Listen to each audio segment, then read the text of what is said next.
Politics in Canada are looking really shaky lately. The big protest group I belong to, Canadians Against Proroguing Parliament, has not only sunk into infighting and laziness, but the people who founded it can no longer be bothered to keep running it. When asked to, they'd rather run and hide, but with multiple elections on the horizon and constant stupidity and outrage from politicians of all kinds, we can't afford to give them any slack. So, I propose publicly that we make sure that they don't forget the public still pays attention and still wants to vote, thank you very much. My proposal is very simple, so I really don't understand what excuse there is to not do it.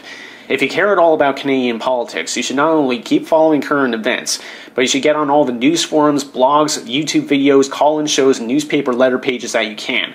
For that matter, get out there if possible and hound any politicians in your area the old-fashioned way. Don't do anything illegal, but ask them hard questions. Here are some examples. Locally, let's start small here. Why has Hamilton City Hall waited until the very last minute to decide where to put the Pan Am Stadium, even after we've lost events in the 2015 games, when they've had 2 years to pick a site? On a related matter, why does Ticat owner Bob Young think he can bully a Democratic government when he owns one of the worst teams in the CFL, pays almost no rent to Hamilton, and as far as I know isn't chipping in a dime to the new stadium? Furthermore, where does he get off threatening to leave a town that has supported his crappy team even in years where it barely won a single game? Moving on to bigger fish, why does Toronto seem so eager to elect an alcoholic, racist, homophobic loudmouth with a criminal record as mayor, just on the outside chance he'll actually save the city some money instead of splurging it like every other politician in recent history? Furthermore, said mayoral candidate, Rob Ford, has said many times that when Toronto was made into a police state for the G20 summit, he thinks the ISU Gestapo didn't go far enough. What exactly does he think they should have done? Why hasn't current Mayor David Miller or the Toronto Police Services Board fired Commandant Bill Blair for repeatedly lying to the public about the powers his special unit had and blatantly abused the powers he did have by violating the Charter of Rights and Freedoms, not to mention the criminal code he's supposed to enforce?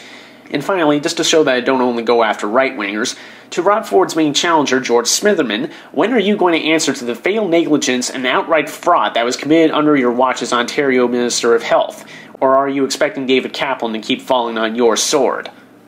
Provincially, where does Dalton McGuinty get off telling Ontario that closing hospitals in remote towns was a good thing, even over the dead bodies of the people living there, and even after such closures have killed patients? Now that inflation has gone up and the economy stalled thanks to the harmonized sales tax that he and other premiers have imposed on numerous provinces, does he plan on flip-flopping on that as well, or is that considered less important than legalizing mixed martial arts matches? Going back to G20 for a minute, why haven't McGuinty or any other premiers decided to publicly join the call for an independent inquiry and done anything within their power to move it along? Even if the incident was largely a federal matter, the move would at least make it look like they care about Canadian law and liberties, and who knows, if they all stand united, it might actually get something done for a change. Federally, oh man, this is going to be a long list. Why do many in the federal government, thanks in no small part to Emperor Harper's fear-mongering, insist on scrapping a gun registry that has saved lives, has a high compliance rate, is very inexpensive, and has been endorsed by nearly every cop in the country, especially in an age when we have to register fertilizer because it can be made into a huge bomb? How does the Harper government expect to fill very real and very expensive prisons with imaginary inmates? Just how many minor annoyances are they planning to unilaterally make serious crimes?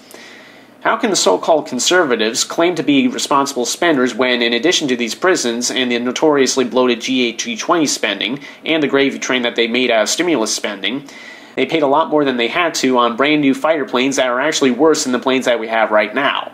Speaking of which, if Canada was really doing fine in the global recession, how come the only jobs that are available right now are not only hiring in tiny amounts, but are the sort of jobs that we expect high school students to fill during the summer? Since Russia flies near our borders all the time with no problem, why do the Harperites periodically claim the commies are coming every time their asses are already in a sling for another embarrassment? Generally, you don't correct idiocy with idiocy. Why does Harper insist that the only choices in the election he suddenly doesn't want are a conservative majority or a coalition government? He personally has proven that wrong in every single election he's been in. Oh, and why in the world does it keep crying wolf about the long-form census supposedly being an invasion of our privacy and our freedoms when A, no one has ever been jailed over the census, B, very few have even complained about it until 2 months ago, C, every agency in the country thinks that's a bad idea, D, the Harper government stores images from those airport body scanners that show your naked body despite its claims to otherwise, E, StatsCan never keeps any information that identifies individuals, F, Harper's office either authorized or supported the revoking of our rights during the aforementioned G20 disgrace, And G, everyone in the country now knows that you've been lying through your teeth about everything related to facts and information. As I said, your hand has already been caught in the cookie jar too many times. Don't bother anymore. When is Michael Ignatieff, Harper's current main opponent, going to find his backbone and either denounce the fascism under Harper's leadership or just flat out says he wishes he was Harper?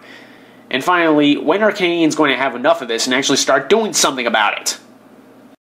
Failing that, I have one last suggestion. If you haven't already, start a blog and write everything in canon about what's really happening in Canada. Even if things get to the point where we can no longer do anything about the downward spiral, history will need records of what's really going on. Who knows, maybe we'll get lucky, someone will see it, and help us save our country. That's it for me.